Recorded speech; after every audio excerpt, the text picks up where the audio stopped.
Hello प्यारे बच्चों, आपके अपने रोहित सर।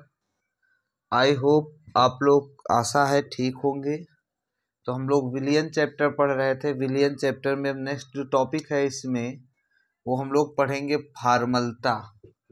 आपने नॉर्मलता निकाला पढ़ा है, अब ये फार्मलता ज्ञात करेंगे। और देखिए जो फार्मलता होता है वो 12 के सिलेबस में नहीं है, परंतु आपका कंपटीशन में पूछा जाता है।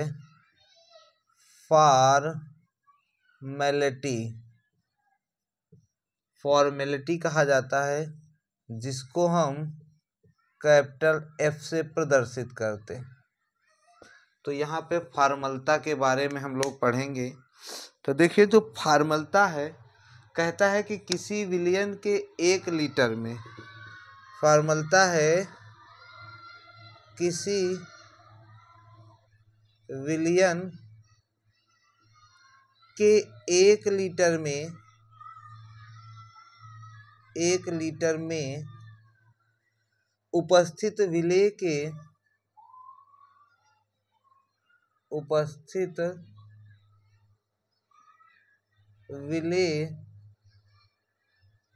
के सूत्र द्रव्यमानों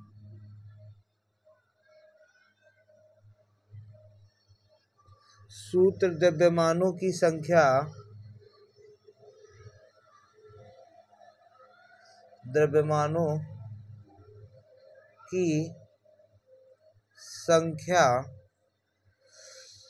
और किसमें होनी चाहिए, वो ग्राम में संख्या फार्मलता कहलाता है।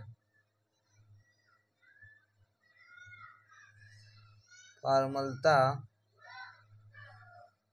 कहलाता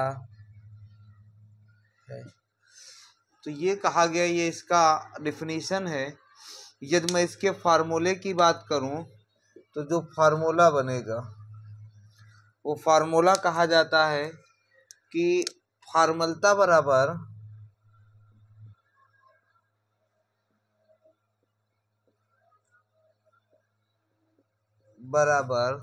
विलेय के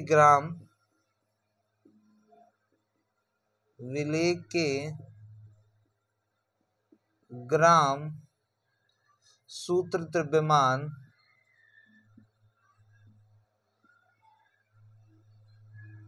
द्रव्यमानों की संख्या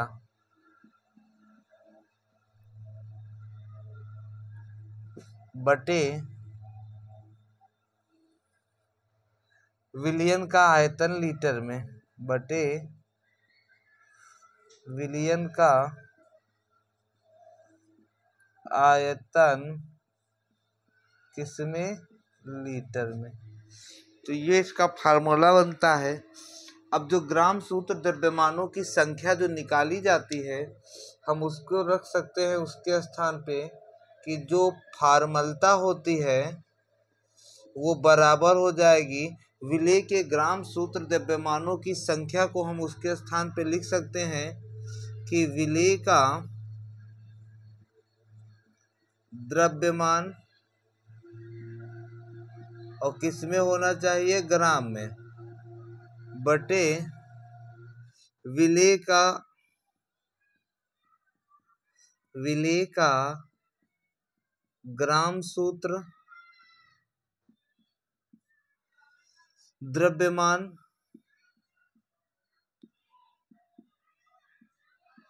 इनटू विलियन का आयतन लीटर में, इनटू विलियन का आयतन लीटर में।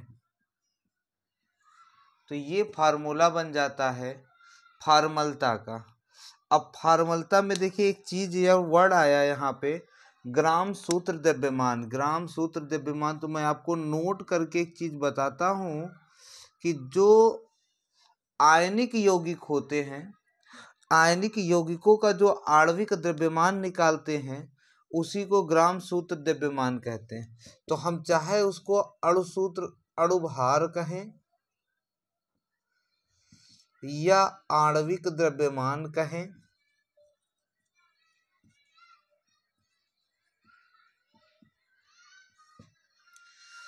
या मोलर द्रव्यमान कहें या सूत्र द्रव्यमान कहें, सूत्र द्रव्यमान कहें। बस फर्क ये है कि जो सूत्र द्रव्यमान होता है वो आयनिक यौगिकों के लिए होता। कैसे यौगिकों के लिए? जो ये सूत्र द्रव्यमान होता है वो आयनिक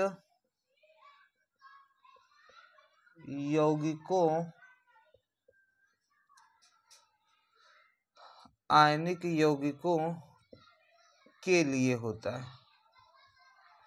कैसे होने चाहिए? आयनिक यौगिक होने चाहिए। आयनिक यौगिक का मतलब है कि जैसे NaCl, KCl धातु और अधातु से मिलकर बनने वाले यौगिक आयनिक यौगिक कहलाते। तो ये फॉर्मलता का जो सूत्र और परिभाषा है। अब फॉर्मलता के सूत्र और परिभाषा के आधार पर यदि मैं एक इसका न्यूमेरिकल कहूँ तो देखिए जो न्यूमेरिकल है, तो देखिए ये क्वेश्चन लिखा हुआ है 1000 ml विलयन में ये 1.17 ग्राम NaCl वाले विलयन की फॉर्मलता ज्ञात कीजिए। तो NaCl एक आयनिक यौगिक है, NaCl एक आयनिक यौगिक है जिसमें कहा जाता है कि ये एक सोडियम धातु और क्लोरीन अधातु से मिलकर बना हुआ है, इसीलिए ये एक आयनिक यौगिक कहा गया है। अब इसमें देखिए क्या है कि अब जैसे इसमें देखिए दिया हुआ है 1000 ml विलयन में, तो विलयन का आयतन दे रहा है। जैसे कहा जाए विलयन का आयतन, और विलयन का आयतन किस में दिया है? 1000 ml। ml को लीटर में बदलने के लिए 1000 ml बोले, या इसको हम क्या करें 1000 से भाग दे दें तो किस में आ जाएगा? लीटर में आ जाएगा। और इसको सॉल्व करेंगे तो कितने लीटर बन गया? 1 लीटर बन गया, ये बन गया। अब इसमें देखिए जो NaCl विलेय का भार दिया हुआ, NaCl का जो द्रव्यमान दिया है अर्थात ये W दिया हुआ है 1.17 ग्राम। हमें निकालना क्या है? फॉर्मलता। और जो फॉर्मलता का सूत्र है, फॉर्मलता का सूत्र कहा गया है वो होता है विलेय का द्रव्यमान, हम WB लिख दें,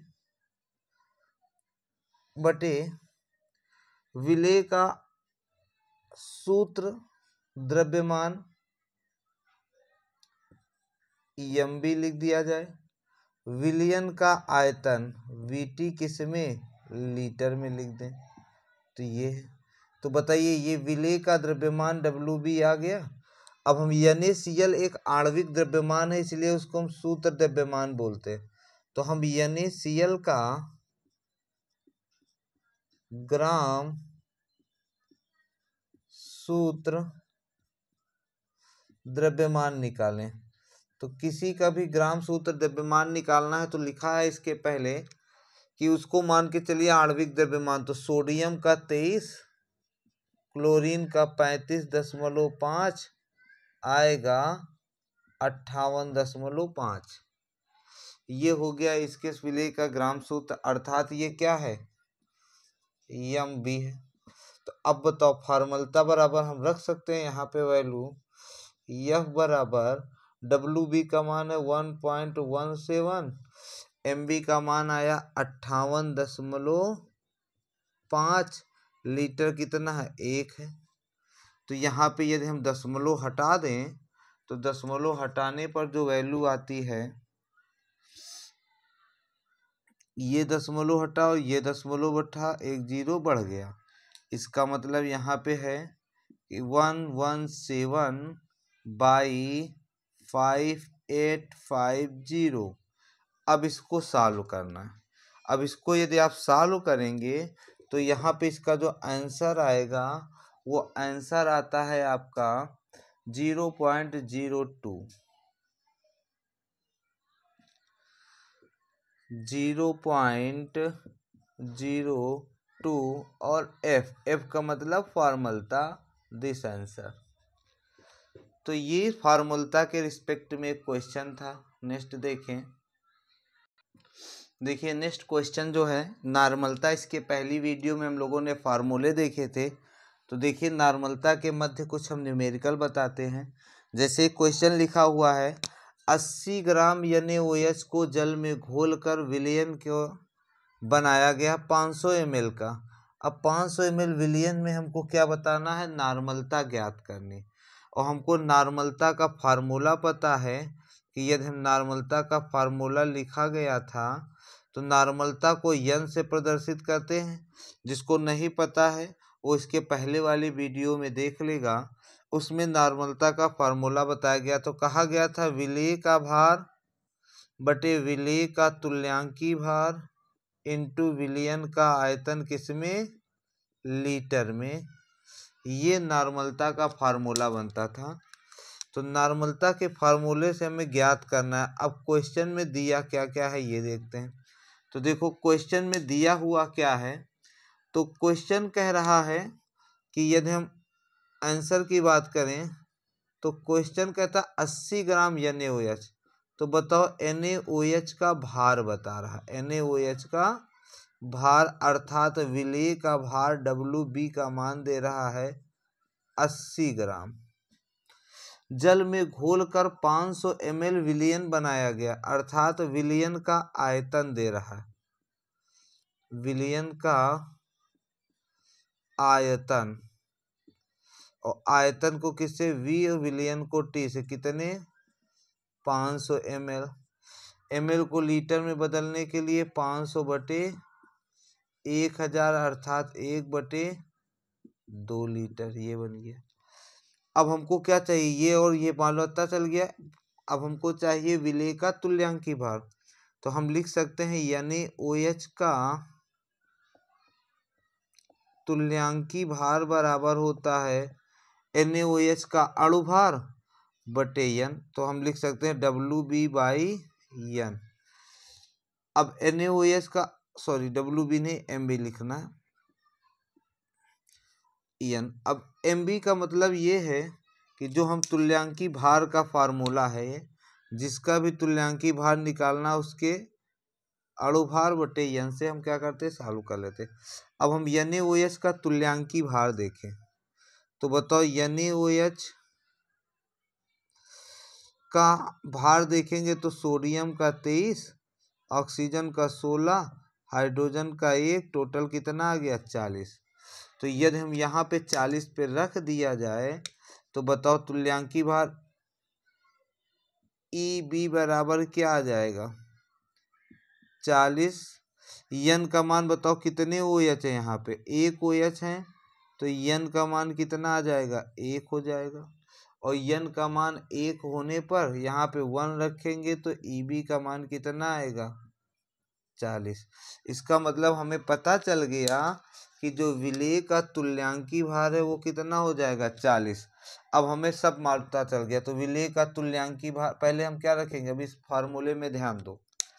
फार्मूले के अनुसार यदि हमको करना है तो अब यहाँ पे वैल्यू रख दो। वैल्यू रखने पे हम बताएंगे कि कितना क्या आया। तो ये वैल्यू यहाँ पे हम रखते हैं, न्यूमेरिकल सॉल्व करते हैं। तो देखो न्यूमेरिकल के लिए है, हमें पता है कि तुल्यांकी भार n बराबर क्या हो जाएगा, n का मान रखना है। तो भार कितना है यहाँ पे 80 ग्राम, 80 रखो।